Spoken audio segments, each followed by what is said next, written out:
Drama panjang perseteruan soal tudingan ijazah palsu milik Presiden ke-7 RI Joko Widodo memasuki babak baru.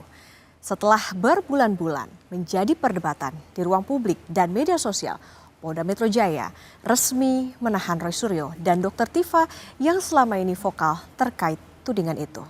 Langkah penahanan jadi sinyal kuat bahwa proses hukum telah memasuki fase yang menentukan. Kedua figur publik itu harus bersiap mempertanggungjawabkan tudingan yang mereka sampaikan di hadapan majelis hakim. Lalu apa saja konsekuensi hukum yang berpotensi menjerat Roy Suryo dan Dr. Tifa?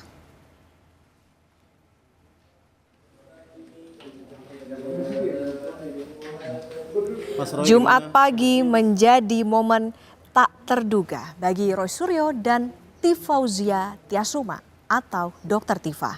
Keduanya ditangkap polisi di kediaman masing-masing dan langsung dibawa ke Polda Metro Jaya untuk menjalani proses hukum lebih lanjut.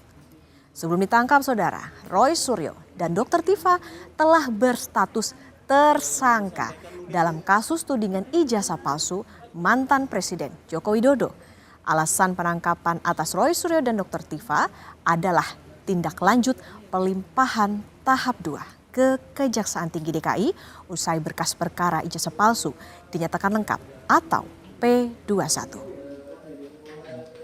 Mas Roy gimana kondisinya Mas? Usai ditangkap, Roy Suryo dan Dr. Tifa dibawa ke Rumah Sakit Polri Kramat Jati, Jakarta Timur untuk menjalani pemeriksaan medis. Keduanya dibawa menggunakan mobil tahanan dan langsung masuk ke gedung instalasi gawat darurat Rumah Sakit Polri. Roy Suryo datang mengenakan kaos olahraga, sempat berteriak siap sambil mengepalkan tangan. Sementara Dr. Tifa memakai baju tahanan oranye.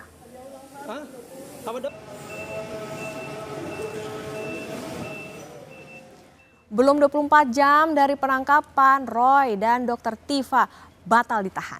Roy dan Tifa rupanya harus menjalani rawat inap di Rumah Sakit Polri. Padahal sebelumnya tim kuasa hukum Roy dan Tifa menolak polisi melakukan pengecekan kesehatan karena keduanya dalam keadaan baik.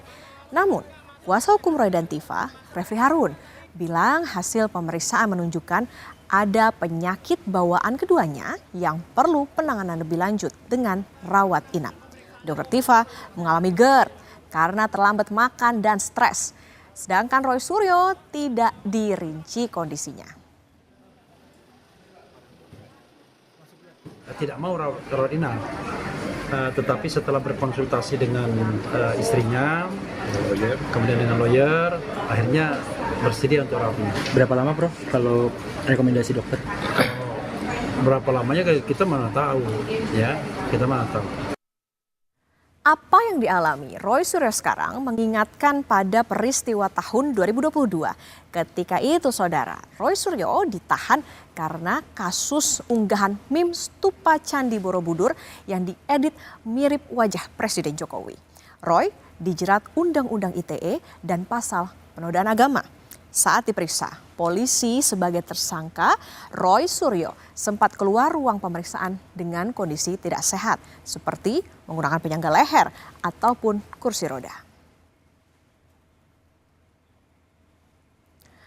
Kuasa hukum Roy, Ahmad Hozinuddin, menyayangkan penangkapan kliennya. Menurut Hozinuddin, selama ini kliennya selalu kooperatif dan tidak mengarah pada tindakan menghalang-halangi penyidikan. Hozinuddin menilai penangkapan kliennya merupakan abuse of power karena ada mekanisme penggunaan wewenang. Hozinuddin pun bilang siap melawan.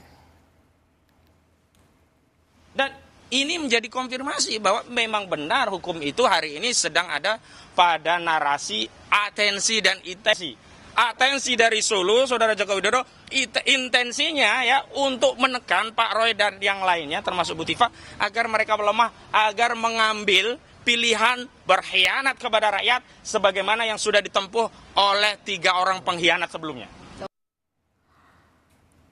Merespon perkembangan kasus tudingan ijazah palsu miliknya, Jokowi menyatakan menghormati proses hukum yang berjalan.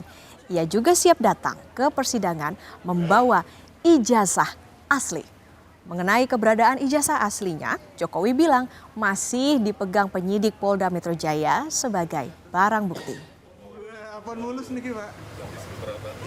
Kita ikuti proses hukum yang ada sampai nanti di sidang pengadilan, karena nanti pengadilanlah yang akan memutuskan. Hadir langsung di persidangan? Iya, akan hadir. Nasib Roy Suryo dengan Dr. Tifa ini berbeda dengan 3 tersangka lainnya. Di saat Roy dan Tifa kini harap-harap cemas karena menghadapi jeruji besi, 3 rekan seperjuangan mereka sudah lebih dulu bernapas lega. Egy Sujana, Damai Lubis, dan Rismon Sianipar yang semula gencar menguliti ijazah Jokowi telah lolos dari jeratan hukum setelah mendapat maaf dari Jokowi. Pada Januari 2026, Egy Sujana dan Damai Hari Lubis mendatangi rumah Jokowi di Solo, Jawa Tengah. Tak lama berselang, polisi menerbitkan surat perintah penghentian penyidikan atau SP3. Status tersangka keduanya pun gugur. Saat itu, Roy menyebut langkah Egy sebagai bukan pejuang. Egy balik menyindir Roy Suryo dan mempersilahkan lawan Jokowi kalau merasa jagoan. Tertawa malah. Oh, cuman segitu tuh akhirnya kalian berdua itu. Gitu loh. Kita kan menertawakan aja mereka. Ini untuk menertawakan Bang Egy dan juga Bang Damai. Iya, kenapa? ternyata cuman sampai segitunya. Itu bukan pejuang namanya, tapi pecundang. Saya tidak pernah minta maaf. Jadi soal kasus ini kan ada Roy Suryo dan kawan-kawan yang merasa jagoan. Ya lawan aja tuh. Dan yang tak diduga-duga adalah manuver yang dilakukan tersangka lain, Rismon Sianipar. Awalnya solid bersama Roy dan Tifa menguliti ijazah Jokowi. Tiba-tiba Rismon bermanuver dengan menemui Jokowi. Rismon memutuskan minta maaf dan mengajukan restoratif justice kepada Jokowi dan keluarganya. Sebagai wujud penyesalan, Rismon pun menemui langsung Jokowi di Solo dan putranya Gibran Rakabuming di Istana Wakil Presiden. Ia pulang membawa parsel dari Gibran. 2 hari sebelum Roy Suryo dan Dr. Tifa ditangkap, Rismon Sianipar kembali menemui Jokowi di kediamannya di Solo.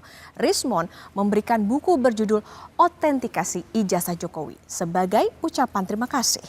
Rismon mengaku saat ini hanya tunduk pada kaidah ilmiah, bukan lagi afiliasi politik atau unsur subjektif.